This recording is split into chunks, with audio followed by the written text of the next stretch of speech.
Good afternoon, all. I am Charmaine Ruddock, and I'm board president of the National Reach Coalition, who is sponsoring this first in a series of 3 webinars. On behalf of several of our collaborators who have made this possible, namely the Arizona Telemedicine Program at the Southwest Telehealth Resource Center, along with the Department of Health Promotion Sciences at the University of Arizona's Mel and Enid Zuckerman College of Public Health, the National COVID-19 Resiliency Network at Morehouse School of Medicine, Asian Media Access, and Healthy Flint Research Coordinating Center. I wish you a warm welcome to the conversation that we are having today. The National Reach Coalition, formed in 2004, hard to believe 17 years ago, is a coalition of communities of racial and ethnic populations that are addressing racial and ethnic disparities and the establishment of racial equity. Last week, as you all know, as a nation, we marked the 1-year anniversary of COVID-19 when things started to shut down. In that year to date, we've had roughly 30 million COVID-19 cases in the country. We have had the very unfortunate marking of more than 530,000 deaths of our fellow Americans. And though we have not yet turned the corner with COVID-19, we have begun to see glimmers of light that the end may be closer, or at least a manageable end may be closer than we had imagined maybe even a few months ago. And by that, I mean, with the vaccines, we now have 3 vaccines that have been approved. And because of that, 109 million vaccines have been given. 38.3 million Americans have been fully vaccinated, which is roughly about 12% of our population, and the numbers continue to improve. As I mentioned, we are kicking off a series of 3 panel discussions this afternoon. Our featured communities are from the African American community and Asian Pacific Islanders. Our experts come from the community and from the health sector, and we've decided on a town hall format that will allow for the easy flow of information being disseminated, questions being asked and addressed, and strategies being shared about how these communities have been working with their residents to elicit concerns and to address those concerns around COVID-19. I want to thank the panelists that we have here from represent the African American community. The community member here is Patrick Neal, who is the director of the North Flint Neighborhood Action Council. Organizational representative is Ms. Yvonne Lewis, who is co-director of the Healthy Flint Research Coordinating Center, Community Care, and our subject matter expert is Dr. Susan Wolford, who is Associate Professor of Pediatrics at the University of Michigan. Our Asian Pacific Islander community, the representative from the community is, sorry, one second, is Ange Huang. She's the Executive Director of the Asian Media Access. Organizational representative is Haipin Im, forgive me if I've mispronounced your name, from the Faith and Community Empowerment Group. Our subject matter expert from the Asian Pacific Islander group is Dr. Shanti Narasimhan. Dr. Narasimhan, forgive me if I've butchered your name a bit in pronouncing it. Dr. Narasimhan is the Associate Professor of Pediatrics, the Fellowship Program Director for Pediatric Cardiology. And so the format that we will have with our panelists, each group of panelists will have 15 minutes to introduce themselves, speak a little bit about their work, and then we will go into a question and answer session. So please feel free, those who are attending, to post your questions in the chat. So I'm going to start by asking Dr. Wong, I'm sorry, not Dr. Wong, Angie Wong from the Asian Pacific Islander community, if you would indicate who's going to start first from your group. Thank you so much. This is Angie from Asian Media Access. We will go ahead to have this 15 minutes start with Hapen, one of our Korean partners. She's going to present some of the information regarding the COVID-19 testing and vaccine situation at our community, and follow with Dr. Shante, with the experts talk about some of those vaccines, why and how we should get vaccine. And then I will do a brief presentation why the cultural impacts on the different decision-making process for the vaccination. So go ahead, take over, Hapen. So good afternoon, everyone. Again, my name is Hapen with Faith and Community Empowerment. And I would like to say a few things about just our experience with vaccination, but actually I want to say that it is connected to the larger picture of the COVID-19 impact, the disproportionate impact on the Asian community, for which I would like to highlight some points that I think are all relevant in terms of vaccination. We recently partnered with the state of California to distribute codes, and I thought by this time that many members of our community would have been connected, but I was quite surprised. We shared the codes with everyone, but there was a large number from the Asian community. I personally got my first shot the other day, and when I did go, the instructions after the fact, it was only in Spanish, and not even in English or any other Asian language. That also came as a surprise. And so I think that even when you do the call-in centers, the translation or the language assistance to help with the appointment was also, again, lacking. And it seems like there is a lack of consolidation and streamlining of sign-up, as well as actually getting the shot. So I just want to put that out there. And I noticed that even with our senior workers, that there is still fear. I thought that there was a better acceptance from our community on vaccination. But in South Korea, for example, the president, supposedly the Congress members, none of them have taken the vaccine.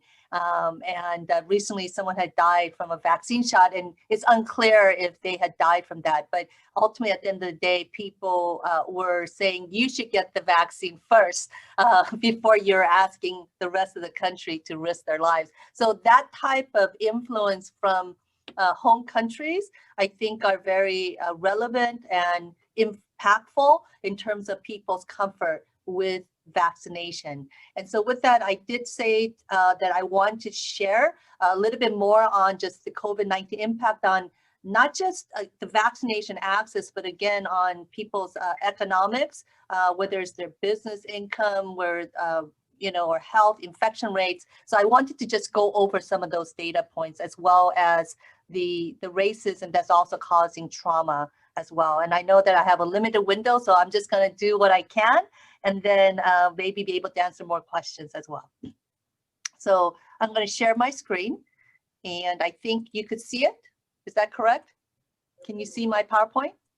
Yes. Okay, awesome. So just real quickly, our organization was formed 2001, and we saw that there was a lot of disconnect with the way that the Asian community is portrayed as a model minority model minority.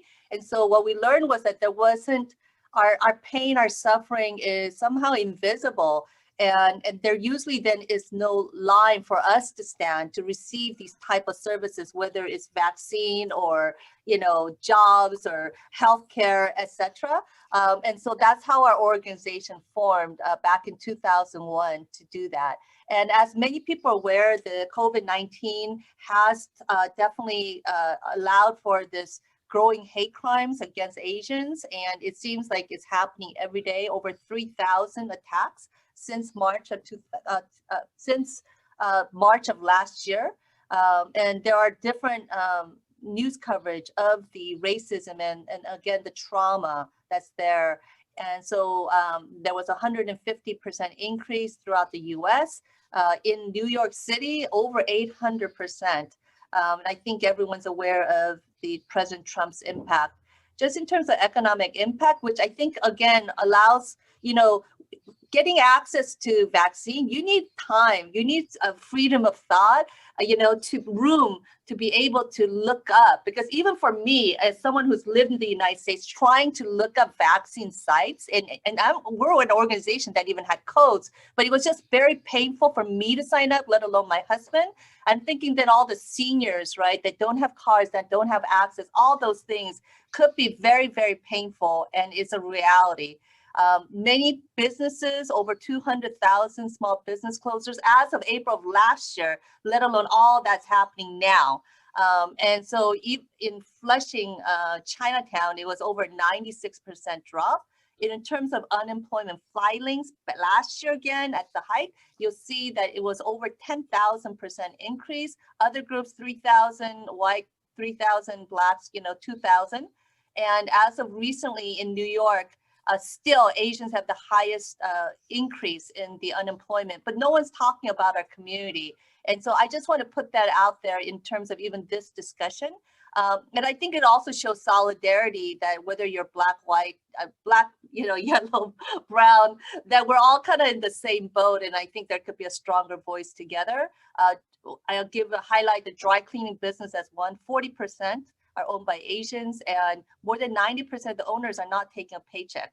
50% of the owners are just paying employees out of their own savings. And you'll see here that in, again, Asian and Latino neighborhoods, the risk to the service workers for Latino is 57%, Asians 40%, Black 24%. But again, over and over again, our community continues to be erased or invisible. Here, health impact. In May of last year, Asians had the highest death rate in LA County. And you'll see then it was Black afterwards. But again, no one talks about that. Here, Pacific Islanders have the highest infection rate. And then you look here, just nationally, Hispanics had the highest, and then Asians the next in terms of rate, and then Blacks subsequently. And again, whether it's in the major 6 cities where Asians populate or states, again, a very high percentage experiencing death. And then here, you'll see that Hispanics and South Asians have the most positive test results. But again, where's the outreach? Where is the vaccine being distributed? I don't see in the news of intentionality of including the Asian community. And you'll see here again, for most hospitalizations, African American actually is the highest, but then South Asians and Chinese is right there with Latinos. And then in New York, Chinese had the highest death rate. So that too, oh, I do want to say why. And I was kind of shocked in terms of like the higher rates of obesity, diabetes, high blood pressure, lower income folks being in frontline workers, and not much, you know,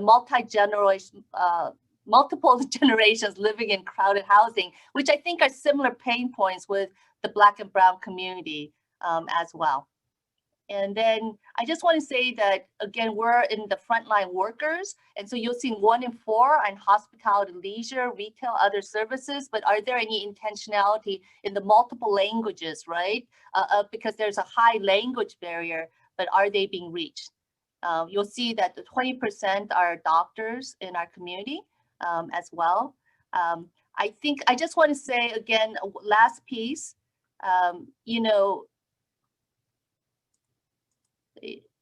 you'll see that there was a Pew study and they've asked the question, who is facing the most racism during this period? And basically all adults said the Asians and then Blacks and so forth. And you'll see like greatest fear of physical attack, Asians at 26%, Blacks at 20%. And so again, there's a lot of room for solidarity here. Highest subjects of racial slurs, Asians and then Black here. And so I just, you know, people feeling uncomfortable around them, right? Asians, Blacks were, again, very high, similar numbers. So at the end of the day, I think, again, there's room for solidarity real quickly. You know, Asians are known for a high education, so that's why they think we're successful. But you'll see in terms of promotion rates that we actually have the lowest of any group.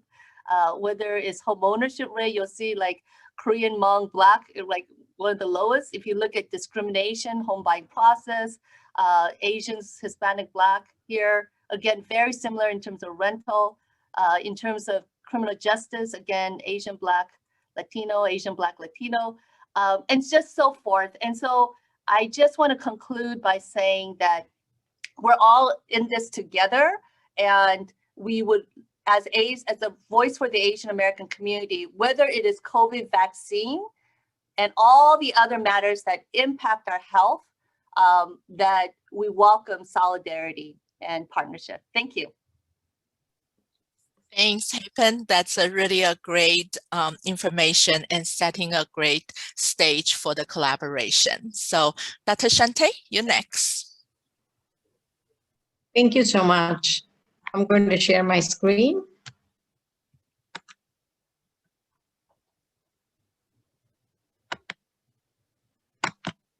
Can you guys see? Yes. Thank you for inviting me. I am going to talk about COVID-19 vaccine, the facts, and many people ask me the question, do I need the vaccine and why is that? So let's start with first, you know, what is that? Before we start the vaccine, let's talk about illnesses. All of us get illness, right? We get bacterial illness or viral illness at some point in your life. So these viruses invade the body and they attack and start to multiply normally. And this we call it as illness or infection. And how does our body react to these type of illnesses or infection? The blood has RBCs, the red blood cells, and the white blood cells. The white blood cells are the immune system or the fighting, they can fight the infection.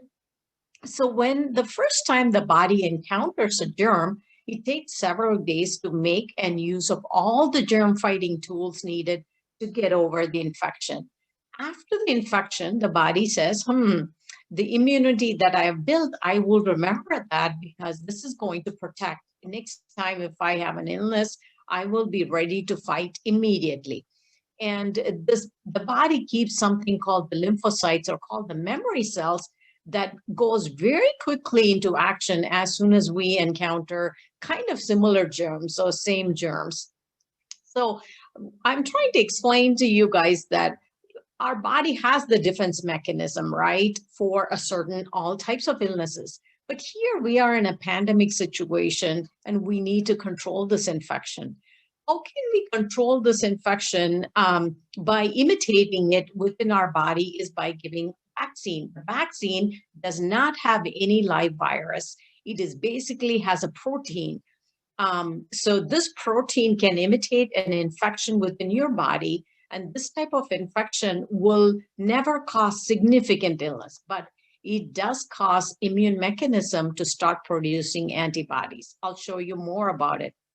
Sometimes after getting a vaccine, this is an imitation of an infection. You might have some minor symptoms, and that's okay. That we can deal with it with Tylenol or ibuprofen. Such minor symptoms are normal and should be expected as the body builds its immunity. So similarly, what is this vaccine? Similar to whatever we are receiving it annually. All of us receive annual flu shots, right? because the flu virus caused disease may be different from season to season. And every year the flu vaccines are made to protect against the virus that research suggests will be most common. So, but the immunity wears off easily over time, and that's the reason why we get the vaccine every year. Getting flu vaccine every year helps us protected from not getting any type of very serious illnesses. So our body's mechanism is already saying, okay, if there is another flu virus that's going to attack my body, I have all the defense mechanism similar that my body remembers and can take care of it immediately. So coronavirus have these spikes like structure on their surface called the S protein. The COVID-19 vaccine has this mRNA that gives the cell instruction for how to make a harmless piece of S protein in your body. And then the body recognizes and starts to remember and builds an immunity, builds an antibodies that if you are exposing yourself to COVID patients or COVID individuals, then your body is ready to handle that type of defense mechanism immediately. Because if you get illness, it takes several days for the body to actually build the antibody, build the immunity. But if you are given that vaccine, the body already is generated the defense mechanism that it can immediately start working on it. So my advice is face mask, follow the same CDC instruction, distance apart, generally not in a very crowded space. So if you get into the illness, you end up hospitalizing, you'll end up being very, very sick. Instead of that, we can all mask, we can get our vaccine and stay healthy. And this is our goal, is get your vaccine similar to, and then enjoy a very nice summer in your backyard or when you're traveling. But ultimately, when you're exposing to your sun, I put this image because when you're exposing to a sunlight, you take care of protection, right? You have a sunscreen on, you have your glasses on, you have your umbrella on. How come when we are in a pandemic situation, we all have to have a defense mechanism, right?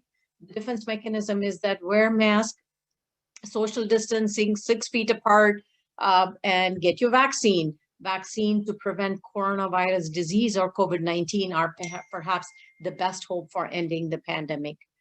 So my goal is to discuss about vaccine, wear your mask, stay 6 feet apart, avoid crowding spaces. Please wash your hands to protect against COVID-19. And thank you so much. Thank you, Dr. Shante. That's really a great way to lead to the final sections. Well, our time is up, but definitely I'll share very quickly. And we really want to have a good overall ideas why we are doing this, because a lot of cultural impact on the different behaviors, particularly at the Asian American communities. We really see a lot of research talk about some people may afraid of vaccine, some people may not have transportation to get to the vaccine location, but we never talk about the cultural impacts. And this is coming from the 2018 study about in Shanghai, talk about the Asian people's ideas about vaccine. So one of the major cultural factor is in most of the Asian culture, people are really thinking about is not taking any chemicals or inject any chemical into your body, because that's very, very unnatural. We believe sickness is a natural part of life. So when you're asking them to get vaccines, they will tell you, why I have to get sick to prevent sickness? So this is really a hard concept to overcome, particularly it's so rooted in the traditional culture. And also one of another concerns our community has is we have different sizes. Asian Americans is much more petite size. And is that vaccine dose, is it heavy? Sometimes is it that too much for our physical build? So I think those are really the two major things we really have to look through a cultural lens. And this is one of the surveys we can see. This one in the yellow is from the general public. In the blue is really for Chinese.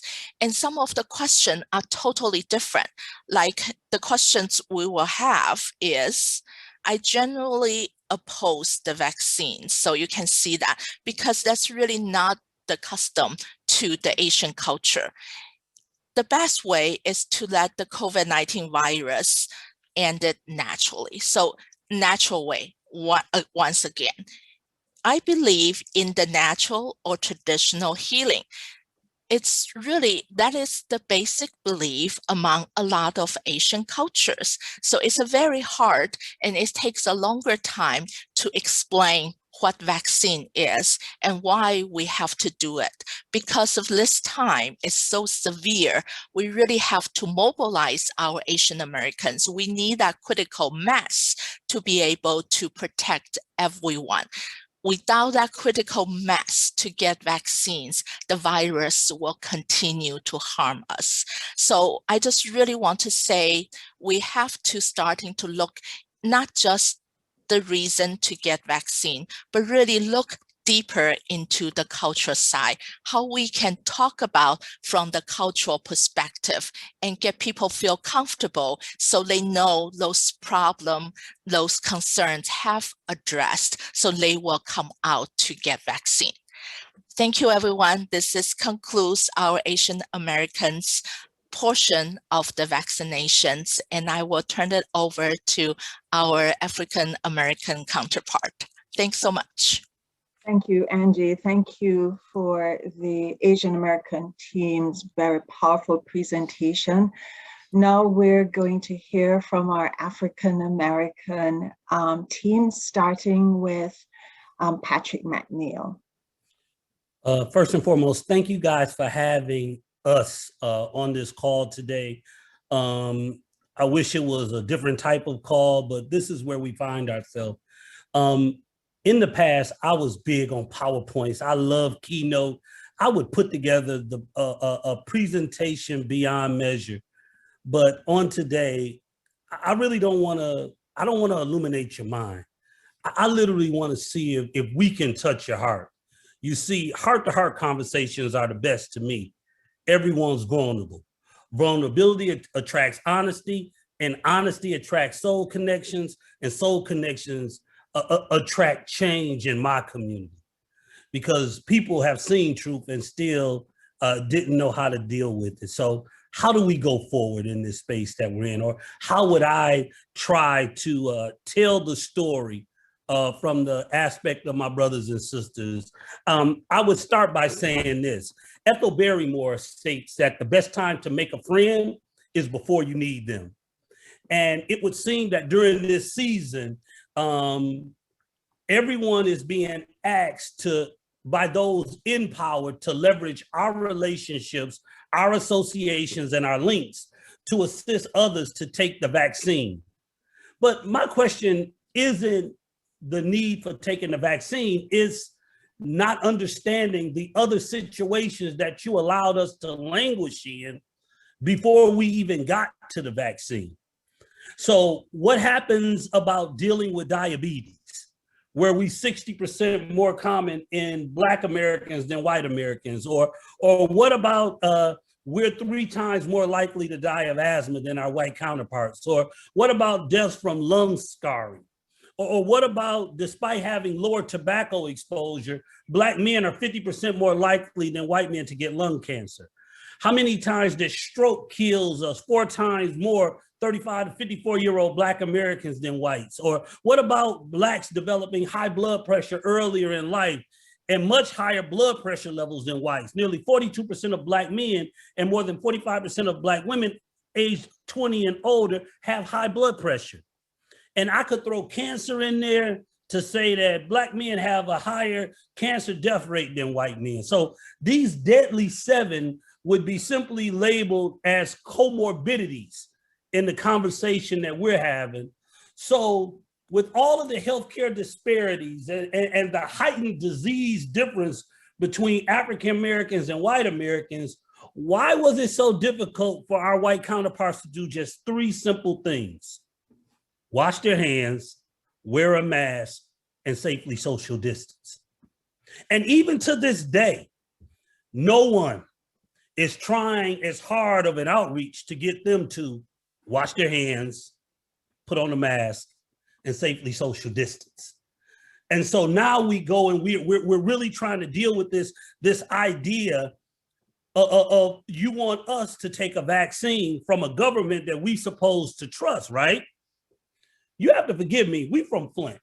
We got poisoned by our government. And so we struggle with trust. Trust is a big word in our community.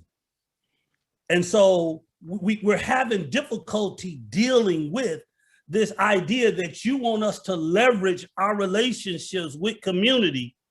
But no one has ever said in any of the conversations that I've had, we're willing to deal with some of the comorbidity issues that African Americans have. So once you get past COVID, we'll just go back to business as usual, right?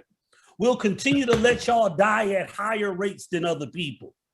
We'll continue to let y'all live in spaces where it seems that the air that my parents breathe when they live next to the foundry has carried over to me with my bronchitis, which carried over to my children, which are extreme cases of asthma. But no one is talking about our comorbidity. So again, remember, I started this conversation out by asking one simple question. The question was this: the best time to make a friend is before you need one. And now you want to be my friend, so you're doing this for my betterment, right? When history has told me that you've done some things that were not in my best interest. And please, and this is not to say that Black folks aren't taking the vaccine, or are we even getting access to those who want to take it? And we could even look at those numbers and see even there's a disparity in that Black people can't even get access to some of the vaccine that other folks were getting access to when you begin to look at the number of people who have been vaccinated. What am I saying about all this? I'm saying that at the end of the day, if we don't deal with the comorbidity issues of our community, if you really care about me, then care about all of me, not just the part of me that you're doing to save you, but the part of me that is to save us. See, that's why I want to speak to your heart, and I don't want to speak to your mind, because if I'll continue to speak to your mind, then my life is not as valuable as somebody else's. My children's life are not as valuable to other people.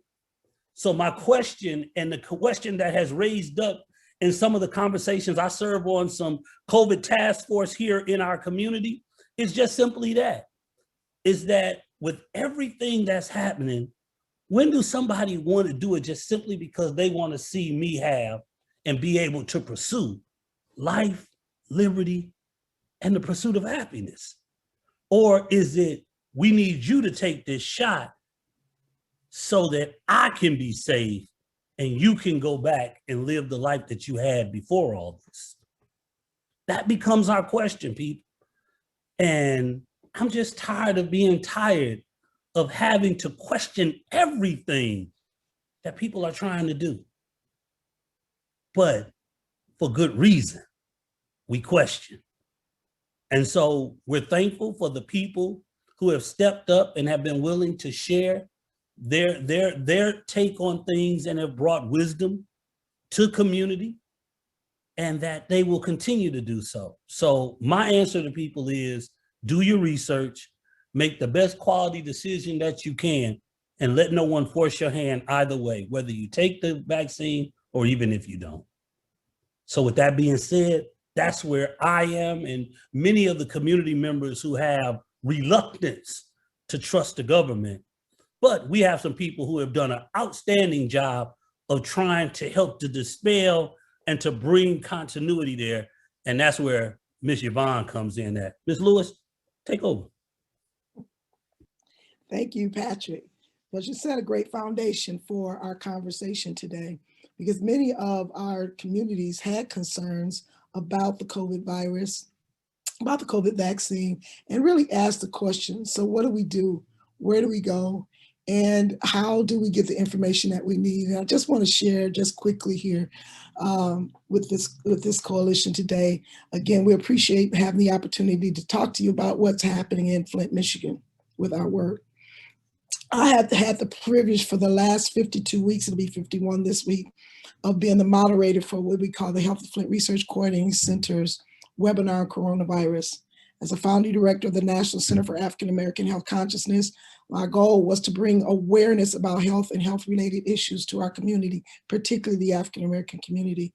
Serving as outreach director for the Genesee Health Plan, where we want to make sure that all of our community members have health coverage. And then as the co-director of the Healthy Flint Research Coordinating Center's Community Corps, and as in addition to being the community principal investigator for the Flint Center for Health Equity Solutions. I share all of those because I think it's important, as Patrick said previously, is developing those relationships prior to when a circumstance happens. So in 2016, 2017, in the midst of the water crisis, we stood up what we call the Healthy Flint Research Coordinating Center, which is a partnership between our major universities, Michigan State University and the University of Michigan, Michigan State University, both campuses, one in Flint and one in Ann Arbor. Michigan State University, along with community organizations, to help bring some energy around the research. Now, all of us know, as we look at this global pandemic, all of us know that research has been done and is being done, and Flint became a research mecca during the water crisis. Not new to us, as Patrick has already indicated, that these issues of health disparities have been going on for a long time. But how do we understand how to make a difference? And it was important for us, the community, have an intricate voice in making that happen. So the Healthy Flint Research Coordinating Center was designed to help bring forward the research.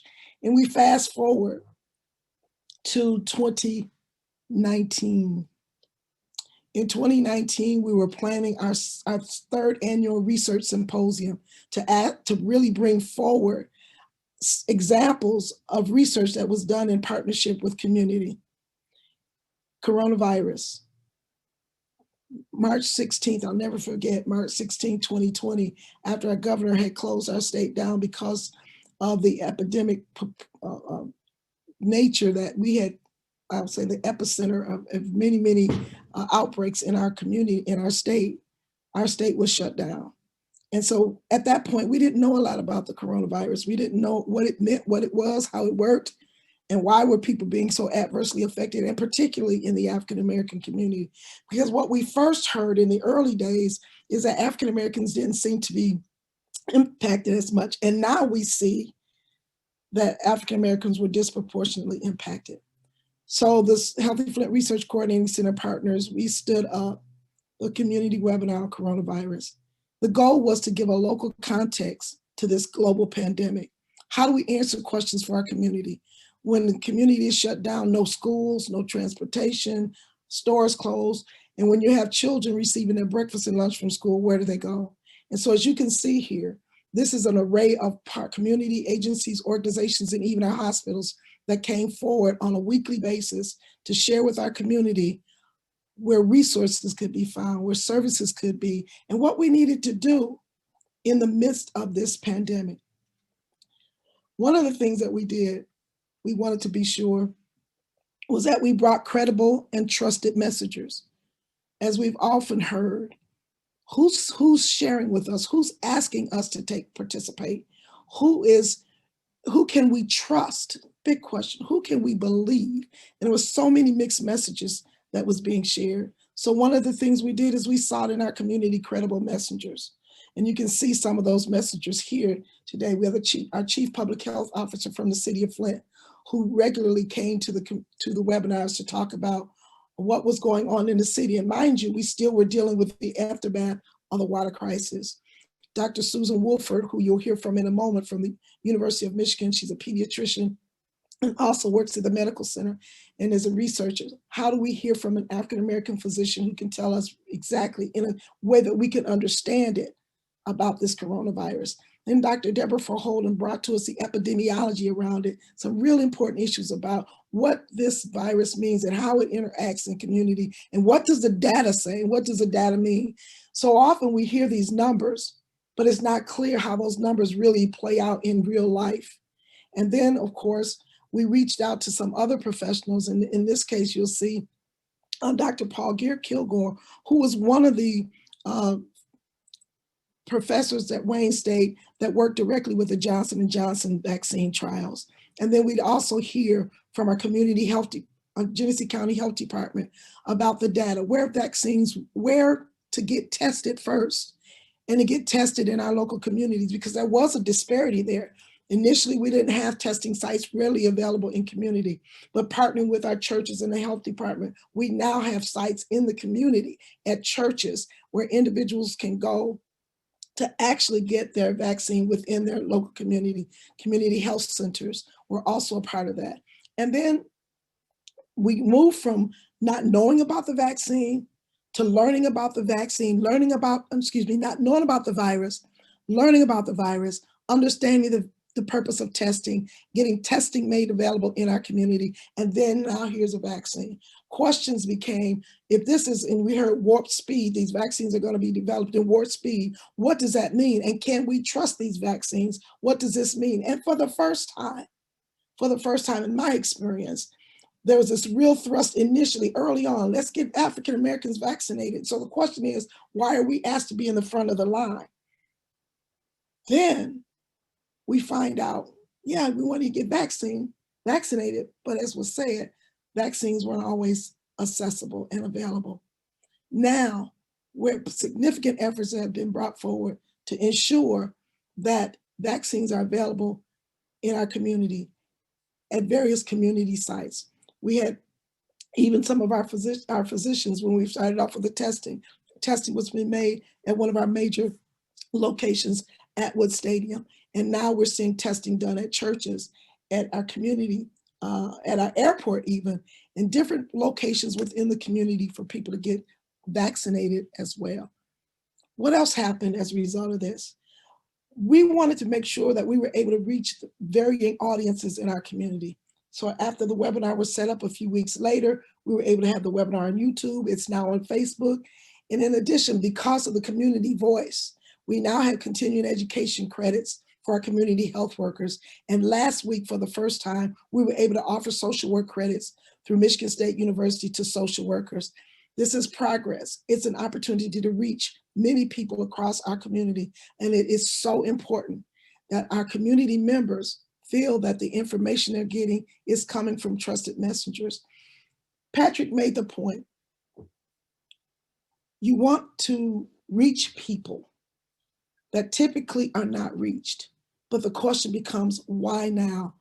And what will happen as a result? How do we know with certainty that there is not going to be another major issue that arises as a result of us participating in this effort? So it's a continual education.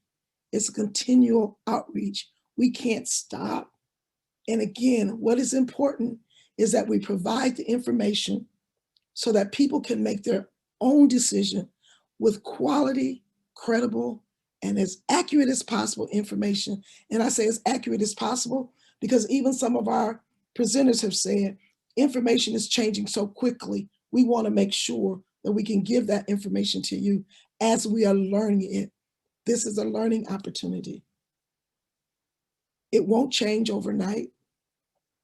People's minds won't change overnight. But I think if we move from talking about how resistant people are or how hesitant people are and ensure that we're going to provide them the information so they can make a quality decision, we'll see a difference in how people move forward.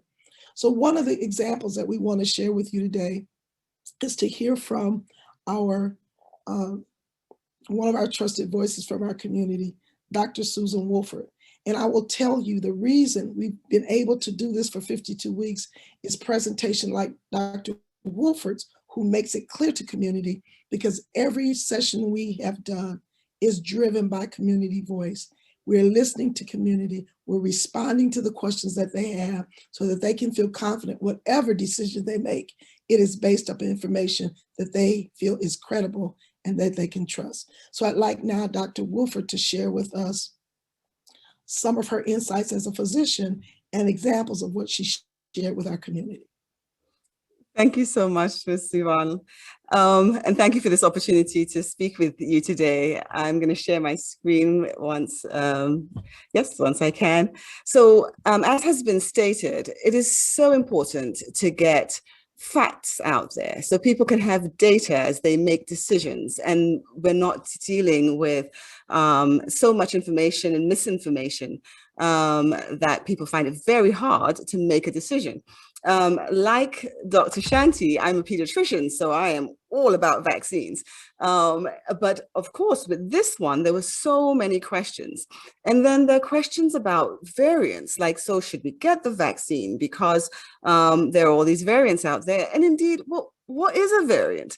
So what we try to do, as Ms. Yvonne has mentioned, is to try to get out there information in a way that hopefully people can get it and use it to make a decision for themselves. So for example, I'll share one of the things that we talked about in regards to mutations and variants. So we talked about that, you know, a virus is much like this, like a little fatty layer on the outside with the genetic material on the inside, which is often referred to as RNA. We think of the RNA as the recipe to make the virus. And what viruses like to do when they get in us is to just copy themselves. That's what their job is. But because they're just copying themselves and doing it pretty quickly, they sometimes make mistakes when they make that copy. And the mutation is that mistake in the recipe. So rather than saying, you know, a sprinkle of cinnamon, as this one says, here instead of green dots, it's blue dots. And so it put in 2 tablespoons of cinnamon. That mistake in the recipe is what's called the mutation. And the virus that results is the variant. And you could call it anything, but we have seen, like, for example, there's a British variant. And then, you know, with another mistake as it makes more copies, here instead of being blue and green, it goes to pink. We have other mutations like the South African mutation. With that, that's what all viruses do. But if we think specifically about the coronavirus, we know the RNA within the coronavirus is the recipe to make a virus that has these spike proteins, that S protein that Dr. Shanti spoke about. And if we think about that spike protein a little bit more, the important thing about that spike protein is that the tip of it, the end of it, is like a key, and it's able to open the lock of the cells inside our nasal passages and inside our lungs, which is why it's so important to wear a mask, so that spike protein, that virus, cannot get to those cells with that little lock on it in our nose and in our lungs. But it can jiggle that lock open, and so that the virus can get into our cells and destroy them. What happens with a variant is, and the variants that we have seen with this coronavirus, is that the way it changes, the recipe changes, it changes the end of that spike protein. So rather than just jiggling the lock open, now it really fits very well, and it's able to open up that lock very easily and get that virus into our cells, which is why they're so dangerous, right? Why we should still be walking around wearing our masks. So vaccination is really important because it is like self-defense training for our immune system, training it how to be ready when it comes in contact with the actual virus. And so what happens is we get a vaccine, and what the vaccine is for at least 2 of the vaccines, the Pfizer and the Moderna, is it takes that genetic material, not all of it, just the part that makes a spike protein. So very important. So it cannot make us sick. It puts that little piece of the recipe into our cells, and it allows our cells to be able to make spike protein. Our bodies now see that spike protein and make antibodies, which are little caps that cover up that spike protein. So now we have all this antibody in our body, and we know how to make it just against that spike protein. So if we come in contact with coronavirus, the spike protein is there on the coronavirus, our bodies quickly make antibodies against it. And so that cannot unlock those cells. That coronavirus is not going to do us any damage because we've had the vaccine that taught us how to fight it. Problem is, if you have a variant now, that very good end that can open up those locks very easily, the question is, do the antibodies work as well that we got because of the vaccine? The studies suggest that they do work pretty well still, at least against this variant. And so we should still get the vaccine, even though the variants are around, even though those variants are a little bit better at getting into our cells. The antibodies that we get because of that we develop because of the vaccines that we have now still protect about that one. But you're asking us, what about the South African vaccine variant? That one's a little trickier because that change in the recipe also changes the end a little bit. That makes it a bit harder for the antibodies to actually block the end of that spike protein. And so they don't fit on quite so well. So maybe they're not the greatest, but it's still better than not having any vaccine at all because it can stay on, but not quite as well. But it still prevents it from opening up that lock as well as it did before. There's one other way in which these vaccines are really good boot camp training. When that material, the vaccine, gets into our cells, that lets us make the spike protein. When it does that, something else happens. Our body has these T cells that Dr. Shanti mentioned, and they learn to recognize that spike protein and they're attracted to it and they will kill the cell that has that spike protein on it. So not only do we have antibodies because of the vaccine, but we have T cells because of the vaccine that are ready to fight coronavirus when we come in contact with it. And so it's really important that everybody know this information so that they can make a decision about whether they want to get this vaccine or not. As Patrick said, we can't tell anyone to get it or not get it, but we would say that these are the reasons, the benefits of having it. And I'd also share that I had it both first and second doses, and it's given so much hope. I praise the Lord for the opportunity to have had it, to be able to be protected. So that's the kind of information that we share with our community every Friday at noon. You can join us at the Healthy Flint Research Coordinating Center COVID-19 webinar. And with that, I'm going to hand it back, I think, to Ms. Charmaine. Thank you, Dr. Wolford. Thank you, amazing African-American team members, for such a powerful presentation. And again, thank you to our Asian American presenters. So I'm going to start off with a few questions, and hopefully we will start seeing some folks put questions in the chat. So Yvonne, I'm gonna start off with you because something in your presentation caught my attention. You talked several times about trusted and credible messengers.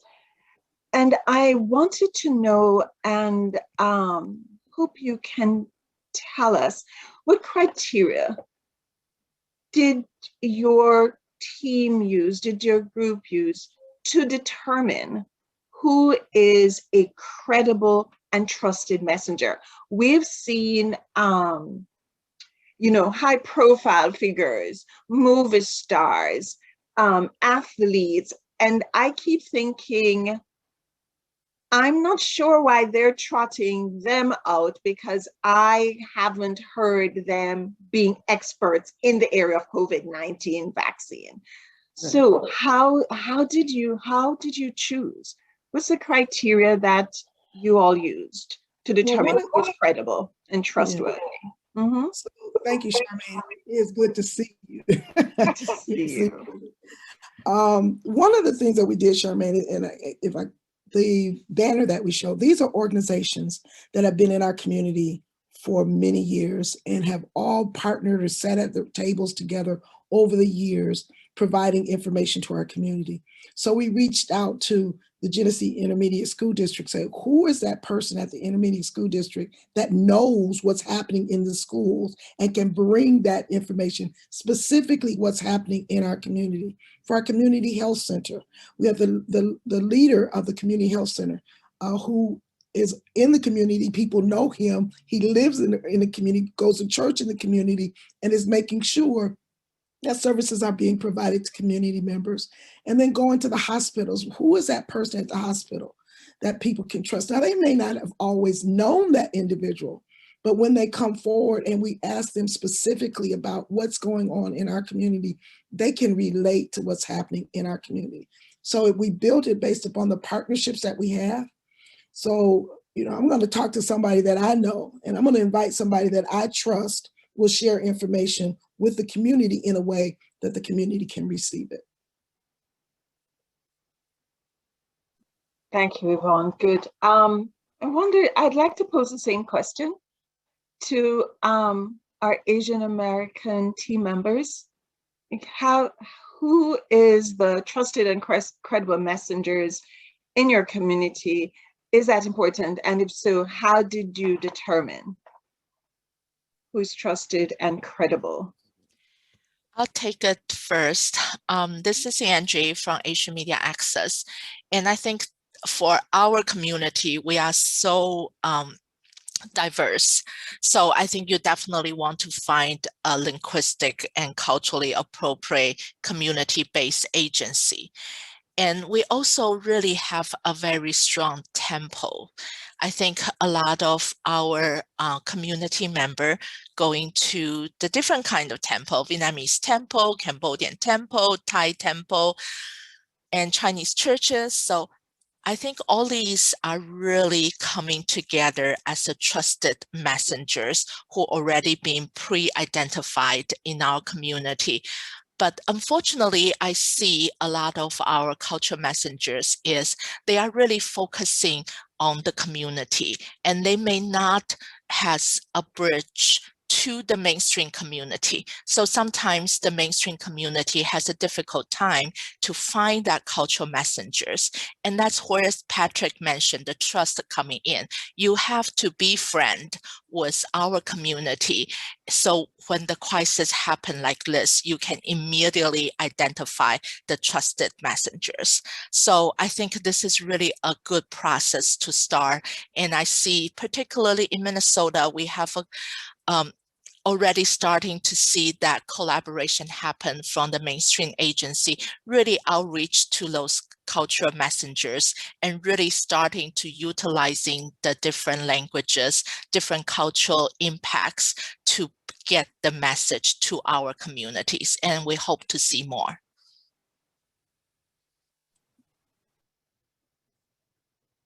I guess I could add. Thank you. Mm-hmm. I'll just add to that. So I think, again, trusted voices, trusted organizations, I think are very important. I mentioned in my presentation that even I think ethnic media is a trusted source, because a lot of times when communities have language barriers, mainstream outreach does not reach them.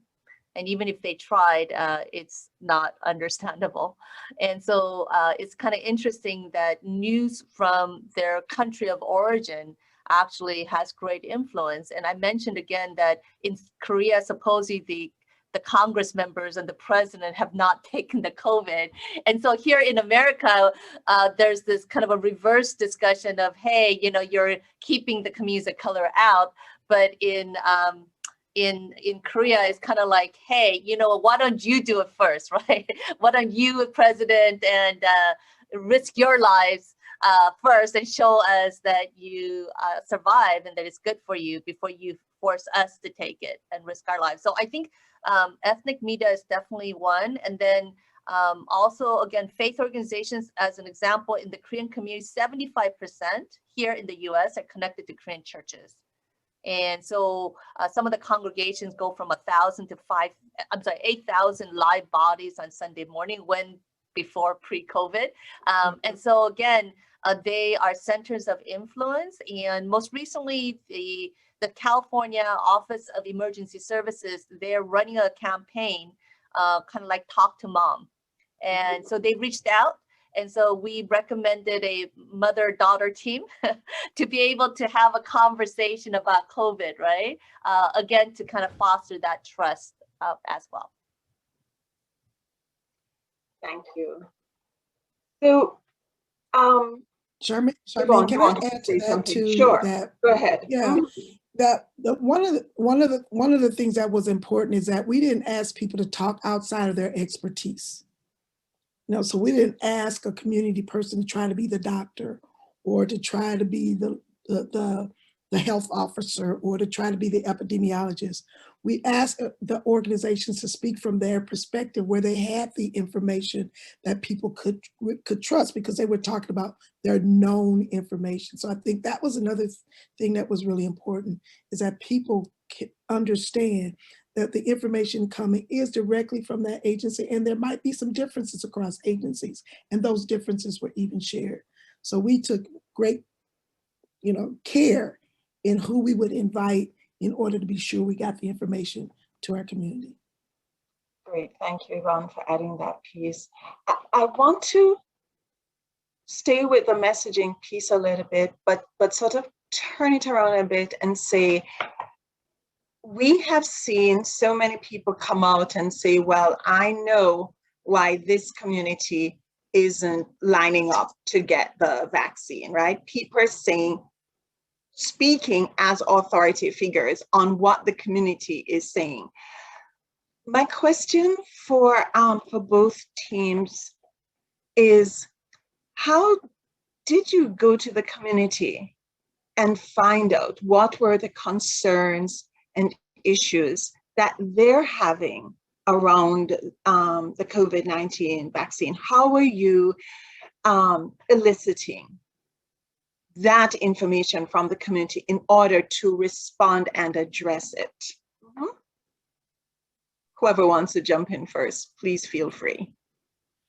Well, I actually started from my own backyard with my in-laws to our senior workers. And then actually just getting the codes, like I said, I was surprised that when I sent out, so it seems like there's this dichotomy that we have to deal with both. So actually with my senior workers, I told them, like, we had codes, I told them over and over, and now it's in Koreatown. And so I'm saying, hey, it's like right in your backyard, because they were talking about transportation challenges and neighborhoods that they didn't feel safe, they don't have car. That was kind of their initial piece.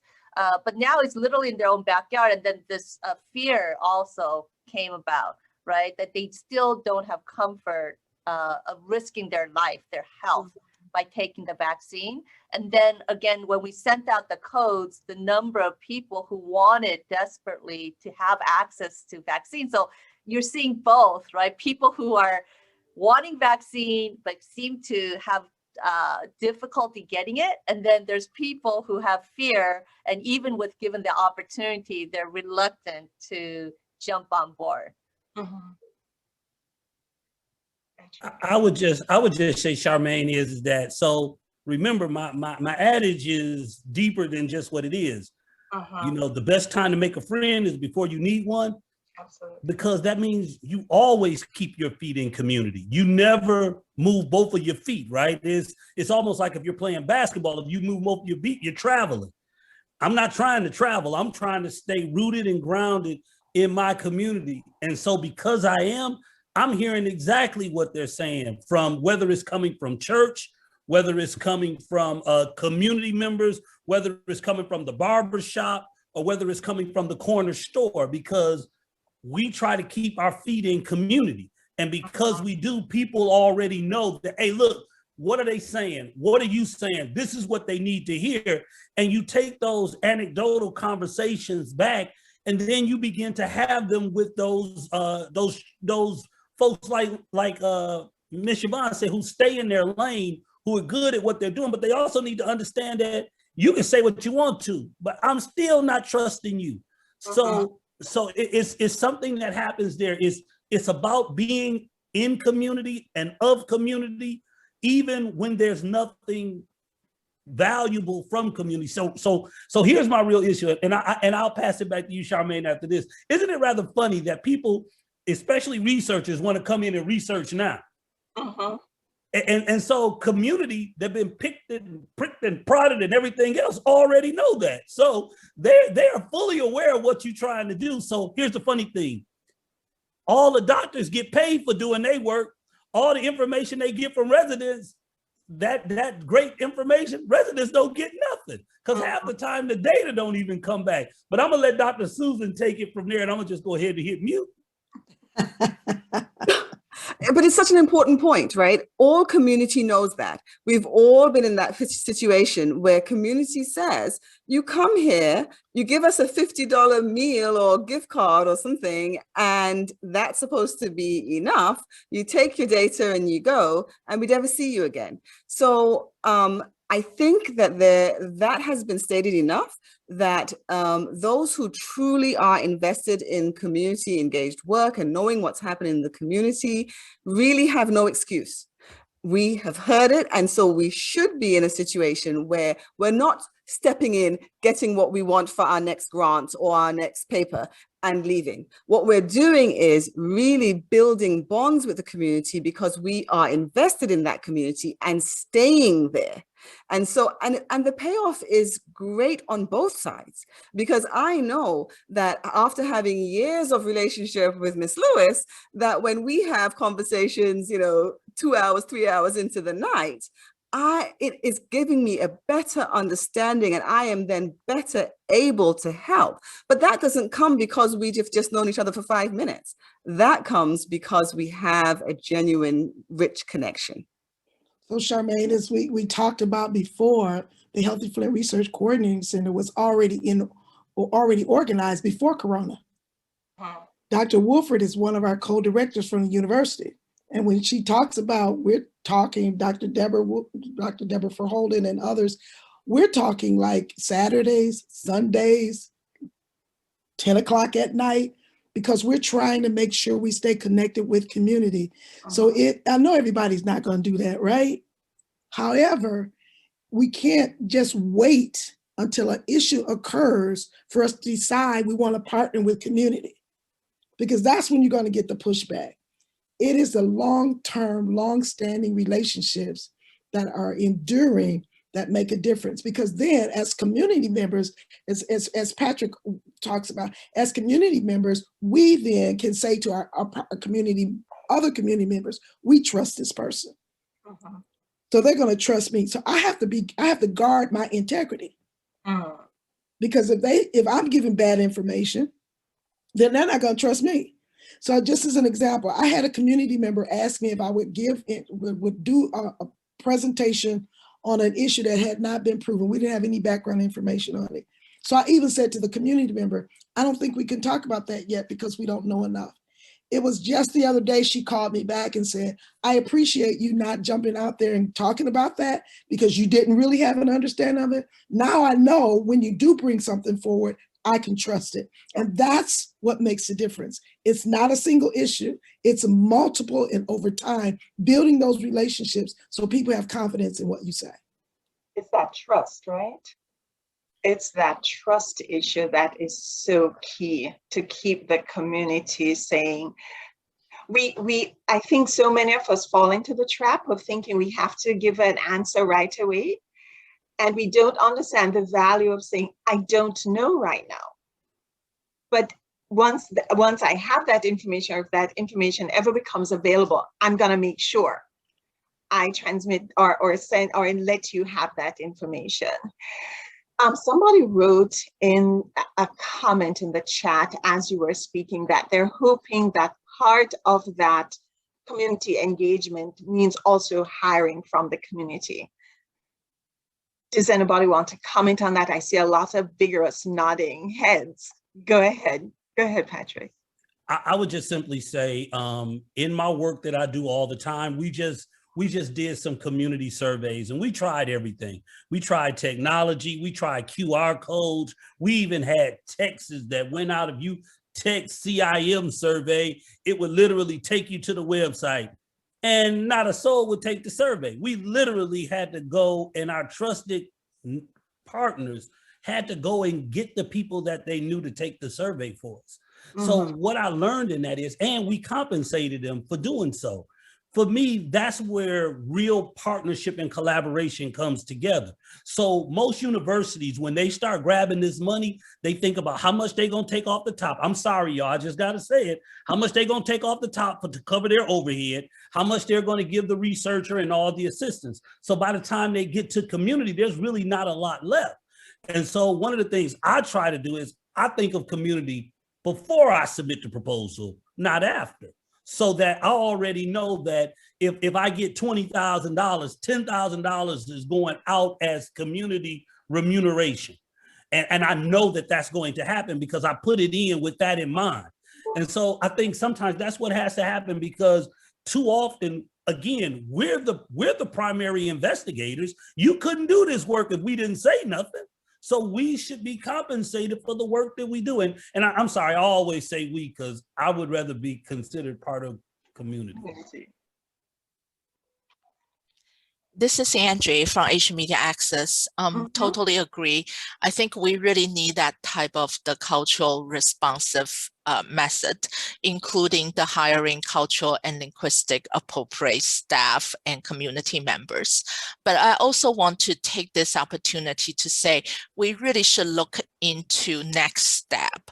It's really that cultural integration. And I think in the chat box, someone is asking how Asian Americans community and African American community can work together. And this is really that cultural integration has to happen. So it will be like just a dance. You step forward, I backwards sometimes, and I step forward and you will be backwards sometimes. So I think that type of delicate balance in this whole cultural integration system has to happen. So we would be able to talk about equity in the real sense.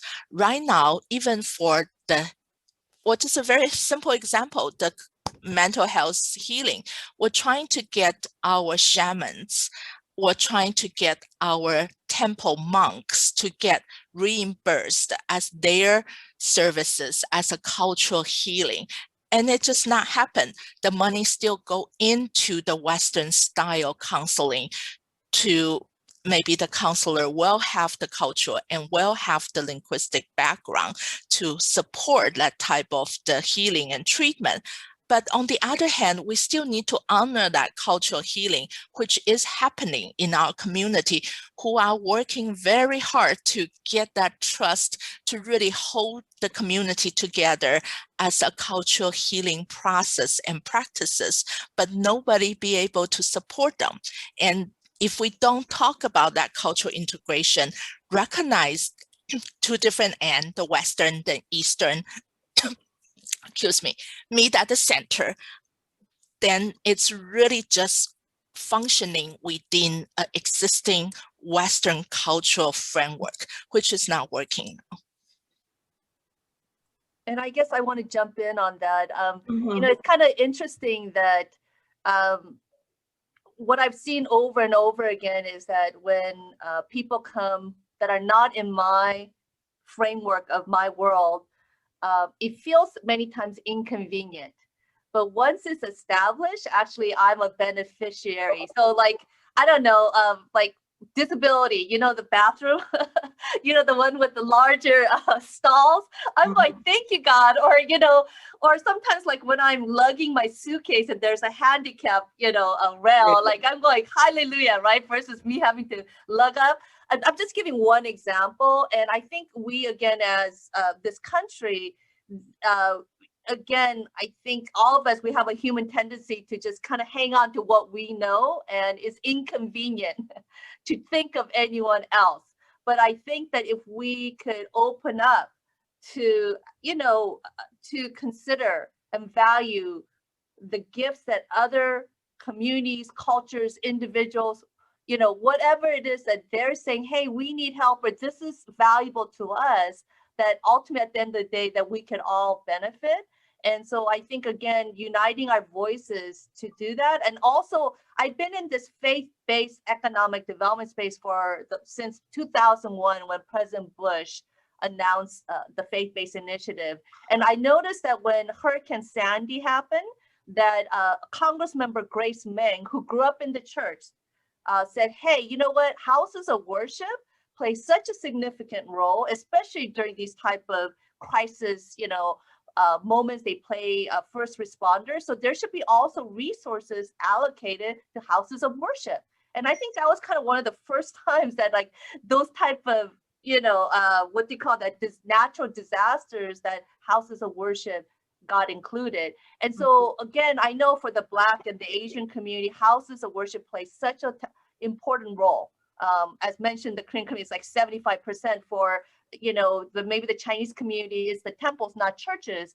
And so if we could hear each other, and then we could unite our voices, perhaps there might be more resources coming our way. And I think one more thing, I showed you in my data point that Asians and Blacks right now during this COVID-19 are facing the highest levels, right, of fear of, whether we're wearing masks or being physically attacked, or, a lot of that stuff. And so that comes with actually mental trauma. And, what resources are out there? Who's talking about that, right? I think, again, our communities could really share. I say one more, technology, again, I think that's another area where people, I feel blessed, as much as I feel like I have technology trauma every day because, it works one moment, it doesn't work the other, but I still am blessed that I could connect with individuals like yourself across the country through this, right? I have the tools to connect, but many members of our community, I think whether it's the Black community and the Asian community, many of us are not connected. And so our communities are being left behind. And so again, there's many places where if we were to unite our voices, I think that there is more resources that can come along the way. I'd love somebody to add to what Haipin just said. Where are some of the other places we can unite our voices? The Asian and the African American community. I wonder if others have any ideas or thoughts. This is Angie. Oh, sorry. Go ahead. Go ahead, Dr. Shen. I just wanted to touch base. I just want to touch base with what Patrick pointed out, was that you're here to talk about vaccine, but what about our community who was exposed to diabetes and lung disease and all those things? The best partnership that I had, I realized that the Asian community also has the similar situation with diabetes and obesity. We started working much early on. My presence, our healthcare presence is very important. It doesn't matter in churches or temples. We have a free service where there's a physician available, or some healthcare team is available monthly once or monthly twice on a weekend, because majority of the families, they come to the churches or temples during the weekend. We are there to just talk about it in general, not worrying about, will I have a lawsuit? Will I, this is not how we practice medicine. Fear of, asking, giving a consultation. So we had a dialogue with organizations like Seva and said, let's build the trust within the community. And we started building that. I speak about healthy living. Let's have a colorful plate. Let's talk about, as a family, what do you eat? So that's one session to talk about nutrition values, thereby trying to control diabetes, controlling obesity. So you really have to put your foot in. You have to have a relationship before you go jump into pandemic situation and say, hey, I'm here as a doctor coming and telling you, you need to take your vaccine. Nobody's going to accept me. You really have to have a bondage. How do we bring the communities together? Why can't an Asian doctor go to an African American community and say, here I am representing you guys? let's say from your team, somebody comes in, have a dialogue, let's have a dance too. Let's have a dance party. It's okay to have that kind of a relationship. And that's how we bridge our gaps. And that's how I have been part of the community. They don't look at me as a physician. Hey, she's there pretty much at the temple, or she's there at certain organization. Let me go chat with her in a very friendly way. And that's kind of relationship we need to start developing over time. That's probably was my experience. And Charmaine, what this brings to mind for me, I used to say all the time that our lives are not built around the flavor of the month.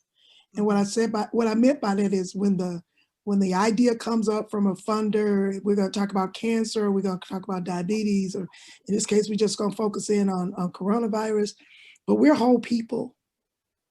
And all of these things affect us because health is more than the absence of disease.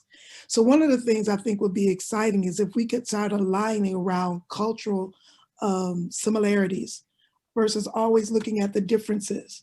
And if we look at those similarities, that's where we can build a groundswell of unity.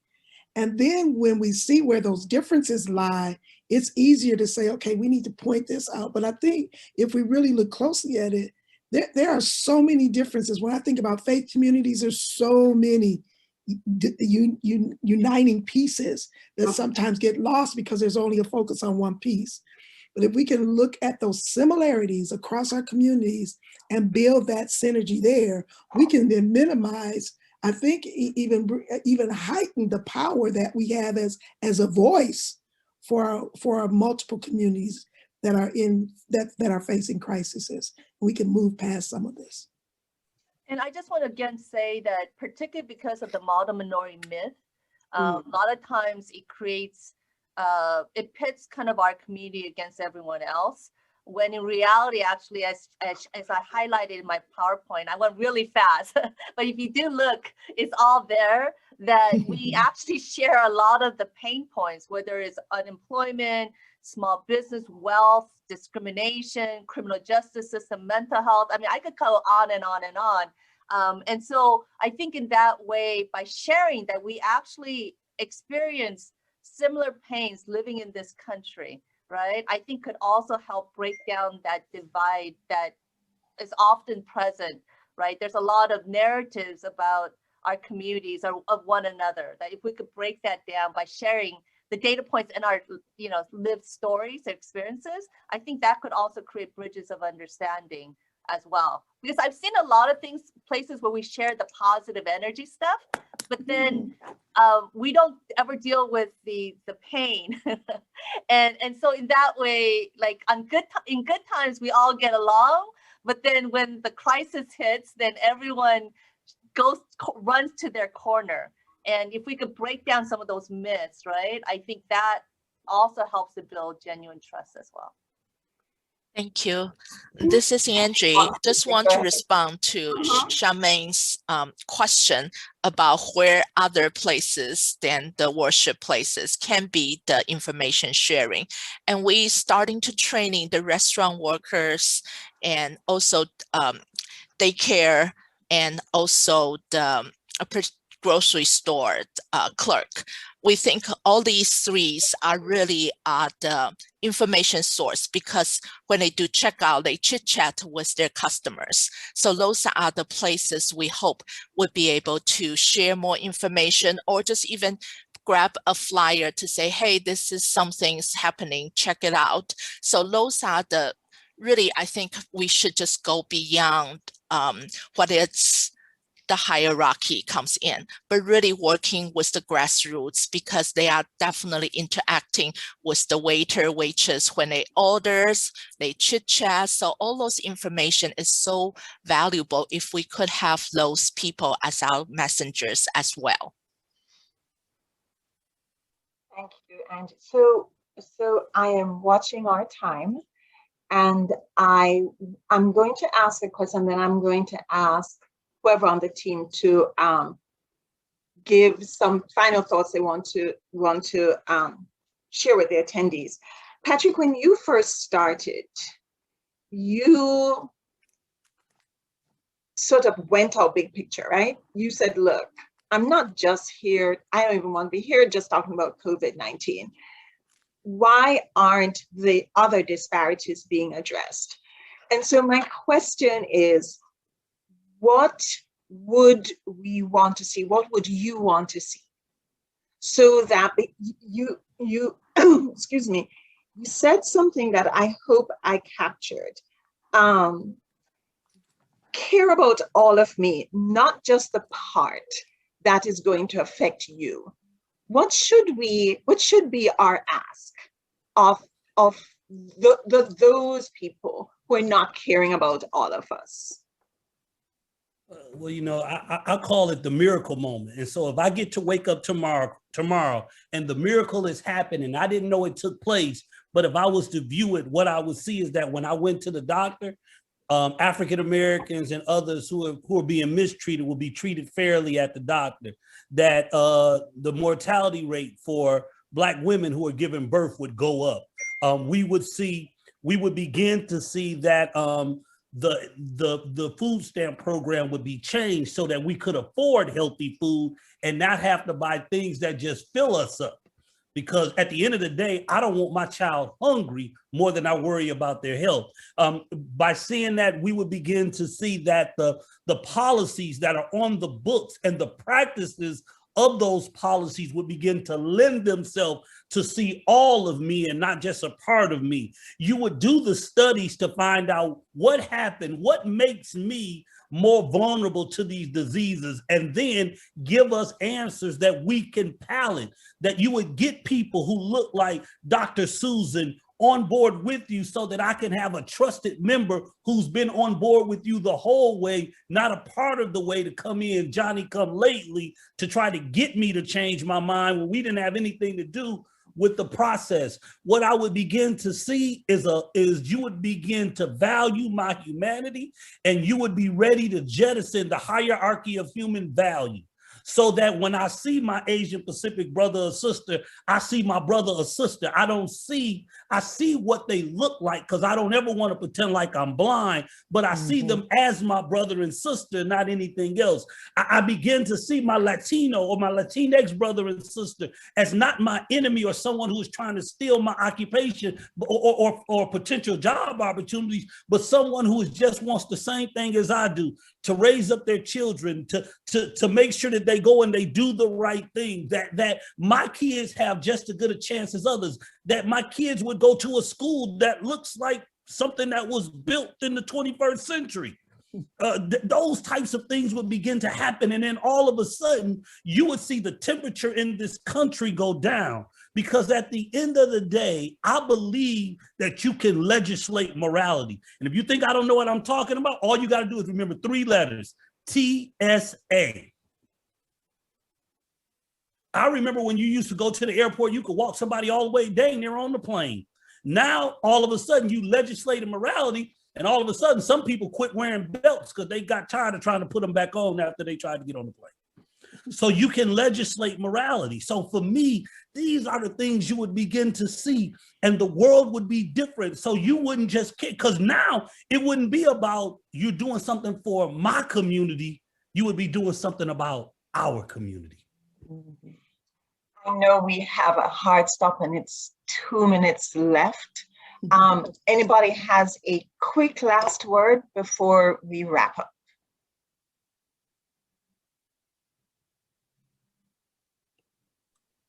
Okay, then. I'm gonna take the last word to thank an amazing group of panelists. We could have done another hour and a half. There was so much here. I cannot thank you enough for launching this series. You have set such a high bar, but I know that other groups coming along will be able to meet that bar. Thank you all. One last quick reminder, folks, there is a survey that we're asking you to complete. You don't have to complete it right now, but you please complete it and send it in. The link was in there. On behalf of the National Reach Coalition and our collaborators, thank you all for an amazing, amazing presentation. Thank you much.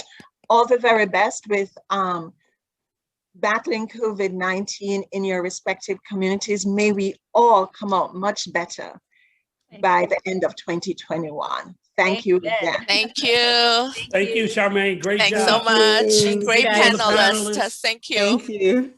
Amazing. Thank Bye, you. everyone. Bye-bye.